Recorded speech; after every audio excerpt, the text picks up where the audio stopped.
अस्सलाम वालेकुम। आप news and views with Shahid Hussain देख रहे हैं। आज सिंध हाई कोर्ट में जो बड़ी और अहम तरीन खबरें हैं वो मैं इस वीडियो में आपके सामने रखूँगा।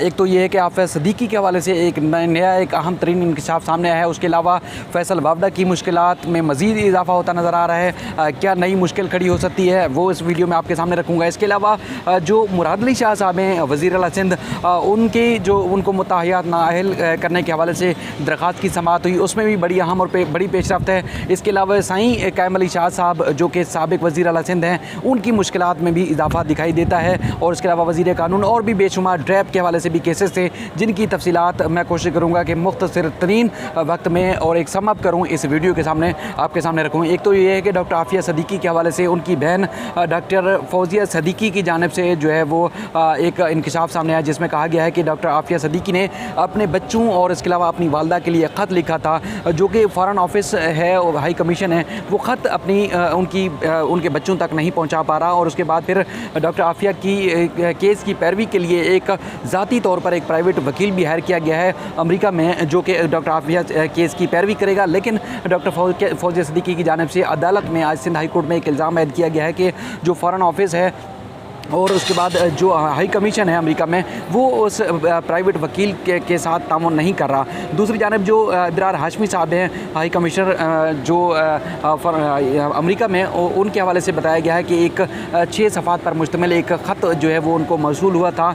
और उसके बाद उस ख़त में कुछ लाइनें ये भी लिखी हुई थी कि डॉक्टर आफिया सदीकी ने अपने जो है वो बच्चों के लिए, अपनी वालदा के लिए ख़त लिखा है। और उस ख़त में ये भी एक जो लाइन में ये दर्ज किया गया था कि डॉक्टर आफिया सदीकी की जानिब से लिखा गया ख़त है वो इस 6 सफ़ात पर मुश्तमिल जो ख़त है उसमें अटैच किया गया है। लेकिन 6 सफ़ात पर मुश्तमिल जो लेटर है, जो तफसीलात है, वो तो उनको फराहम की गई हैं, व्हाट्सएप पर मौजूद है। लेकिन जो ख़त है, ख़त में क्या लिखा गया है वो अब तक जो है वो सामने नहीं आ सका है। असिस्टेंट अटार्नी जनरल जो आज अदालत में मौजूद थे, जैसे मोहम्मद अली मज़हर साहब की अदालत में, उनकी जानिब से कहा गया कि हमें दस्तावेज़ात मौसूल हुई हैं, उन दस्तावेज़ात के मुताबिक आफिया सदीकी ना तो किसी से मिलना चाहती हैं, ना फ़ोन में बात करना चाहती हैं और ना ही किसी से वो रब्ता रखना चाहती हैं। जिस पर जस्टिस मोहम्मद अली मज़हर साहब ने कहा कि अगर आफिया सदीकी की जानिब से जो ख़त फौजिया सदीकी की जानिब से बताया जा रहा है डॉक्टर आफिया की बहन की जानिब से, अगर उसकी कोई तफसीलात या कुछ दस्तावेज़ात मौजूद है जिसकी रोशनी में हम फ़ॉरेन ऑफिस से या हाई कमीशन से या मुतल्लिका हुकाम से पूछ सकें तो उसकी तफसीलात बताई जाएँ। वो पहले तो वो बता नहीं सकी, फ़ाइल में भी जो है वो मौजूद नहीं था। उसके बाद उन्होंने कहा मेरे पास व्हाट्सएप पे मौजूद है। अदालत ने कहा व्हाट्सएप की रोशनी में तो हम उनसे नहीं पूछ सकते, ना फ़ॉरेन ऑफिस से ना हाई कमीशन से, तो इसलिए हमें जो है वो तहरीरी तौर पर स्टेटमेंट के साथ ये मामला अदालत को आगाह करें, अदालत को बताएं। फिर अदालत उस स्टेटमेंट और उसके बाद उन दस्तावेज़ात की रोशनी में वफाकी हुकूमत से जवाब मांगेगी। अब उसमें 30 जून की डेट मुकर्रर हुई है, लेकिन अदालत ने कहा कि ये तफसीलात जो है वो हमें स्टेटमेंट के ज़रिए दी जाए ताकि हम वफाकी हुकूमत से इस मामले की वजाहत ले सकें। इसके अलावा फैसल वावडा साहब जो कि नो मुंतखब सेनेटर हैं PTI के, उनकी जानिब से आज एक दफ़ा उनको मुश्किलात का सामना भी करना पड़ा। उनके वकील की जानिब से एक तो इस्तदा की गई थी कि जो मीडिया ट्रायल हो रहा है, उसके अलावा जो election commission Islamabad high court के फैसले की रोशनी में केस की समाअत कर रहा है उसको हुक्म इम्तना जारी किया जाए। 15 जून को इस केस की समाअत है, उससे पहले उनको कार्रवाई से रोका जाए। अदालत ने उनकी एक बार फिर ज़बानी इस्तदा जो थी वो मुस्तरद की है। फैसल वावडा के जो वकील थे मोइज़ साहब, उनकी जानिब से कहा गया कि एक तो उनका रोज़ जो है मीडिया ट्रायल हो रहा है फैसल वावडा साहब का, तो मीडिया को भी रोका जाए, इस तरह उन्होंने बात की। लेकिन आज उनके लिए जो नई मुश्किल खड़ी हुई है वो ये है कि इलेक्शन कमीशन ऑफ पाकिस्तान ने फैसल वावडा के ख़िलाफ़ जो कि सिंध हाई कोर्ट में केस ज़ेर समाअत है, उसमें एक प्राइवेट वकील जो कि मंसूर मीर साहब बताए जाते हैं, उनकी खिदमत हासिल की है। और अब इलेक्शन कमीशन की जानिब से फैसल वावडा के ख़िलाफ़ जो है वो केस की पैरवी करेंगे। लेकिन आज मंसूर मीर साहब जो पेश नहीं हुए थे, उनके जूनियर ने वहाँ मोहलत ली। और अब्दुल्ला हंजरा साहब ने भी अदालत को बताया कि ये जो केस है, क्योंकि आप प्राइवेट वकील उसमें केस में दलाइल देंगे तो इसलिए हमें मोहलत दी जाए। अब्दुल्ला हंजरा साहब जो कि लॉ ऑफिसर हैं इलेक्शन कमीशन के, वो पेश हुए थे। और उसके बाद फिर जस्टिस अमजद सैतो साहब ने भी एक सवाल किया कि अब भी वो सवाल मौजूद है जिसका अब तक जवाब नहीं मिल रहा कि जब कागजात नामजदगी जमा कराए गए थे फैसल वावडा साहब की जानिब से, उस वक्त क्या उनके पास दोहरी शरीयत मौजूद थी या नहीं थी, वो रखते थे या नहीं रखते थे। लेकिन अब तक उसका जो है वो जवाब नहीं मिल सका है। अब अदालत ने 4 जून को जो इलेक्शन कमीशन की जानिब से नए वकील मुकर्रर किए गए हैं, जिनकी खिदमात ली गई हैं उनसे दलाइल तलब किए हैं और दलाइल के लिए मोहलत दी गई है। इसके अलावा जो मुराद अली शाह साहब हैं, मुराद अली शाह साहब के हवाले से भी आज इलेक्शन कमीशन ने 6 सवाल पर मुश्तमिल एक तहरीरी जवाब जमा कराया है, जिसमें कहा गया है कि 2013 में जब मुराद अली शाह को नाअहल करार दिया गया था, वो एक मखसूस मुद्दत के लिए यानी कि 5 साल के लिए जो उनको नाअहल करार दिया गया था, मुस्तकिल उनको या ताहयात मुराद अली शाह को दोहरी शहरियत रखने पर नाअहल करार नहीं दिया गया था। लेकिन जो दरख्वास्त गुजार हैं महमूद अख्तर नकवी साहब, उनकी जानिब से कहा गया है कि चूँकि मुराद अली शाह को मुस्तकिल नाअहल करार दिया गया था, इसलिए जो है वो उन्होंने जो इलेक्शन लड़ा है ज़िमनी इंतखाबात 2014 में, वो और उसके बाद जो 2018 का इंतखाब था वो भी उन्होंने गैर कानूनी तौर पर यानी कि नाअहली होने के बावजूद उनको इंतखाब लड़ने की इजाज़त दी गई। इसलिए अब उनको ताहियात नाअहल करार दिया जाए और वो ना तो मेंबर सूबाई असम्बली और CM नहीं रह सकते। लेकिन जो अदालत ने कहा कि आज जो इलेक्शन कमीशन की जानिब से जो एक जवाब जमा किया गया 6 सफ़ात पर मुश्तमिल, और उसमें कुछ नए एतराज़ात और नए जो तहफ़्फ़ुज़ात हैं, नई जो पॉइंट्स हैं वो रेज़ की गई हैं। अब अदालत ने कहा दरख्वास्त गुजार को कि इन नए जो जवाब की रोशनी में जो है मुराद अली शाह के ख़िलाफ़ तफसीलात जमा कराई जाएँ, क्योंकि इलेक्शन कमीशन की जानिब से ये भी कहा गया है कि जो दरख्वास्त गुजार थे जिनका ताल्लुक दादू से था, उन्होंने जो सुप्रीम कोर्ट में दरख्वास्त दायर की थी जिसकी वजह से मुराद अली शाह को 5 साल के लिए नाअहल करार दिया गया था, उन्होंने नज़रसानी के लिए सुप्रीम कोर्ट में दरख्वास्त दायर की थी कि मुराद अली शाह को हयात नाअहल करार दिया जाए, लेकिन अब तक उस दरख्वास्त पर फैसला नहीं हो सका है। तो लिहाजा अब अदालत ने जो है वो उसमें भी 1 महीने की जो तारीख मुकर्रर की है। इसके अलावा जो ड्रग रेगुलेटरी अथॉरिटी है उसमें मुख्तलिफ फार्मास्यूटिकल कंपनी की जानिब से एक दरख्वास्त दायर की गई थी कि जो CEO हैं ड्रग रेगुलेटरी अथॉरिटी के, वो क्योंकि उनकी मुद्दत जो वो तकरीबन 3 माह के लिए उनको मुकर्रर किया जाता है और मुख्तलिफ अद्वियात और दवा साज कंपनियों की जानिब से जो ड्रग रेगुलेटरी अथॉरिटी या मुख्तलिफ अदालतों के फैसलों के खिलाफ अपीलें दायर की जाती हैं, उसमें 3 माह की मुद्दत जिनकी CEO को मुकर्रर की जाती है, तो उनके पास इतना टाइम नहीं होता कि वो इस दौरान जो है अपीलें सुन सकें। तो लिहाजा उनको जो अपीलें सुनने की जो अपीलें सुनने के वो मजाज़ नहीं है, तो उनको रोका जाए। जिस पर जस्टिस मोहम्मद अली मज़हर साहब जो है वो बरहम दिखाई दिए। एक तो ये उन्होंने कहा कि इतना अच्छा और इंतहाई अहम इदारा है ड्रग रेगुलेटरी अथॉरिटी, उसके लिए क्या पूरे पाकिस्तान में क्या चेयरमैन नहीं मिल रहा, CEO जो है वो भी जो है वो मखसूस मुद्दत के लिए यानी कि 3 महीने के लिए उनको उनका तकर्रुर किया जाता है। एक इदारा था इंतहाई अहम इदारा,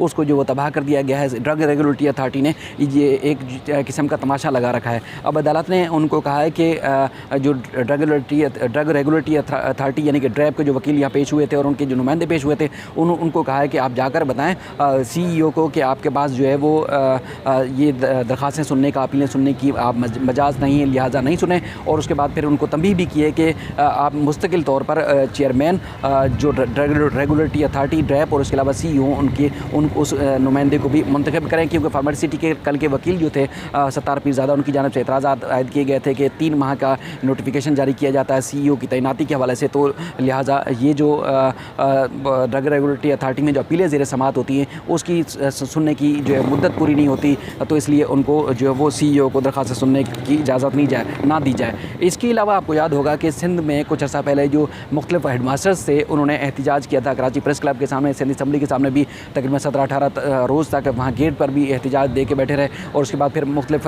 टाइम में वो जब CM हाउस जाना चाहते थे तो उनका एहतजाज भी आपने देखा होगा, पुलिस की मार धाड़ भी आपने देखी होगी। आज वो केस ज़ेर समाअत था सिंध हाई कोर्ट में। उनके वकील जो है आज जो ज़मीर घुमरो साहब हैं वो पेश हुए। आज एक सेक्रेटरी तालीम की जानिब से एक नई चीज़ सामने आई जिसमें उन्होंने कहा कि काबीना मंजूरी देगी तो फिर हम इस बात को देखेंगे, इस बात का तयन किया जाएगा कि जो दरख्वास्त गुजार यानी कि हेड मास्टर्स हैं या जो असातिज़ा हैं वो जो Sindh service public service commission का जो इम्तिहान है वो दे सकते हैं या नहीं दे सकते।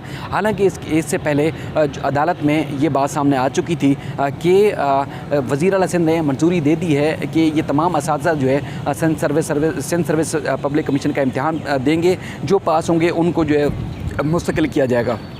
उसके बाद फिर अदालत में जस्टिस मोहम्मद अली मज़हर इस मामले में जो बरहम दिखाई दिए। उन्होंने कहा कि हर चीज़ में जो काबीना है उनको बीच में क्यों ले आते हैं, या हर मामला क्या काबीना मंजूरी देगी, काबीना का हर चीज़ का काबीना का जो हर मामले में मुदाखलत भी नहीं होती। क्या अगर काबीना जो है वो इस चीज़ को मना कर देगी कि ये असातिज़ा जो है ये टीचर्स या जो हेड मास्टर्स हैं वो मजाज नहीं है सिंध सर्विस पब्लिक कमीशन के इम्तिहान देने की, क्या ये मना कर देंगे, क्या इम्तिहान उनका नहीं हो सकेगा? जब वज़ीर ने मंजूरी दे दी तो फिर ये मामला काबीना में क्यों गया है? और हर बात हर मामले में कबीना क्यों आ जाती है। और उसके बाद फिर सेक्रेटरी ने खुद एक जो सेक्रेटरी तालीम है वो खुद जो एक लेटर लिखते हैं और उसके बाद उस लेटर से खुद ही मुकर जाते हैं। जब अदालत में भी इस बात का फैसला हो चुका है तो फिर सिंध हुकूमत इस तरह के हथकंडे क्यों इस्तेमाल कर रही है, वो काफ़ी बरहम दिखाई दी है। और उसके बाद फिर कहा कि एक सेक्शन अफसर की क्या हैसियत है कि वो इस मामले को कहे कि ये जो इस जो असाज़ा के मुस्तकिली के जो फ़ैसला है वो कबीना करेगी, तो कबीना कैसे कर सकती है। अब 3 दिन की जो उन्होंने कहा कि या तो हम वज़ीर आला जस्टिस मोहम्मद अली मज़हर साहब ने कहा या तो हम वज़ीर आला सिंध को नोटिस जारी करके पूछ लेते हैं या फिर चीफ़ सेक्रेटरी को उन वजाहत के लिए तलब कर लेते हैं। फिर असिस्टेंट जो अटारनी एडवोकेट जनरल थे जो जवाद डेरू शहरयार महर साहब, उन्होंने जो है वो अदालत से इस्तदा की कि उनको 3 दिन का टाइम दें। 3 दिन में ये जो जितना भी मामला है हेड मास्टर्स को मुस्तकिल करने के हवाले से वो सामने रख दिया जाएगा। ये भी 3 दिन की उनको मोहलत मिली है। एक और बड़ी और अहम तरीन ख़बर वो है साईं कायम अली शाह के ख़िलाफ़। कायम अली शाह साहब के ख़िलाफ़ 3 मुख्तलिफ़ इंक्वायरियाँ, एक शिकारपुर में ज़मीन के अलाटमेंट का और इसके अलावा एक जो है वो इख्तियारात के नाजायज़ इस्तेमाल यानी कि जो गैर कानूनी भर्तियाँ उनके ऊपर इल्ज़ाम है कि उन्होंने महकमा इत्तलात सिंध में की। दूसरा दरखास्ती सोसाइटी की ज़मीन जो कि कराची में है उसकी गैर कानूनी अलाटमेंट का मामला है। अब नैब की जानिब से बताया गया है कि एक तो उनके ख़िलाफ़ इंक्वायरी मुकम्मल कर दी गई है और उनके ख़िलाफ़ रेफरेंस दायर करने के लिए मामला चेयरमैन नैब को इरसाल कर दिया गया है। और कायम अली शाह के ख़िलाफ़ जो जब तहकीकात जारी थी तो उनके खिलाफ जो है अहम तरीन रिकॉर्ड और अहम तरीन शवाहिद भी हासिल कर लिए गए हैं। कायम अली शाह साहब के खिलाफ जो हम अब देखने में आ रहा है कि उनकी मुश्किलात में इजाफा होता नज़र आ रहा है और कायम अली शाह के खिलाफ एक रेफरेंस दायर किया जाएगा। और दूसरी जो अलग अलग और जो इंक्वायरियाँ जारी हैं जिसमें महकमा इत्तलात सिंध और इसके अलावा जो शिकारपुर में ज़मीन की गैर कानूनी अलाटमेंट है उसमें अब काम जारी है, लेकिन एक रेफरेंस उनके खिलाफ दायर किया जा रहा है। अदालत ने अब 3 अगस्त को नैब से रेफरेंस दायर करके कायम अली शाह के खिलाफ तफसीलात अदालत में तलब करने की उनको हिदायत दी है। और कायम अली शाह की 2 अलग अलग इंक्वायरी में बल्कि 3 अलग अलग इंक्वायरी में उनकी आज अबूरी ज़मानत में तोसी हुई है, लेकिन उनकी मुश्किलात में इजाफा दिखाई देने में आ रहा है क्योंकि इससे पहले जो उनका मौक़िफ़ था उस मौक़िफ़ की तायीद नहीं हो रही बल्कि नैब ने उनके खिलाफ ठोस शवाहिद जो है वो हासिल कर ली है। इसके अलावा जो बड़ी और अहम चीज़ थी वो ये थी कि ज़िया लंजार जो कि सूबाई वज़ीर कानून हैं उनके खिलाफ भी इख्तियारात का नाजायज़ इस्तेमाल और इसके अलावा गैर कानूनी असासे बनाने के हवाले से नैब ने इंक्वायरी मुकम्मल कर ली है। और नैब का कहना है इनके खिलाफ भी अहम तरीन शवाहिद हासिल किए हैं और रेफरेंस दायर करने के लिए मामला चेयरमैन नैब को इरसाल कर दिया गया है। तो जो एक 2018 के बाद से जो इंक्वायरी चल रही थी ज़ेर समाअत थी ज़िया लंजार के ख़िलाफ़, तो उनकी मुश्किलात में भी इजाफा दिखाई दे रहा है। ये इंतहाई अहम तरीन चीज़ें थी जो कि आपके गोश गुजार करनी थी। और भी बहुत सारी चीज़ें थी लेकिन इंतहाई अहम जो चीज़ें थी मैंने आपके सामने रखी। उम्मीद करता हूँ आप इस वीडियो को पसंद करेंगे, लाइक करेंगे, कमेंट करेंगे और मेरा चैनल अगर आपने सब्सक्राइब नहीं किया तो ज़रूर सब्सक्राइब कीजिएगा। और सिंध हाई कोर्ट और इससे मुताल्लिक़ जो खबरें मैं आपके सामने रखता रहूँगा। देखते रहिए news and views with Shahid Hussain.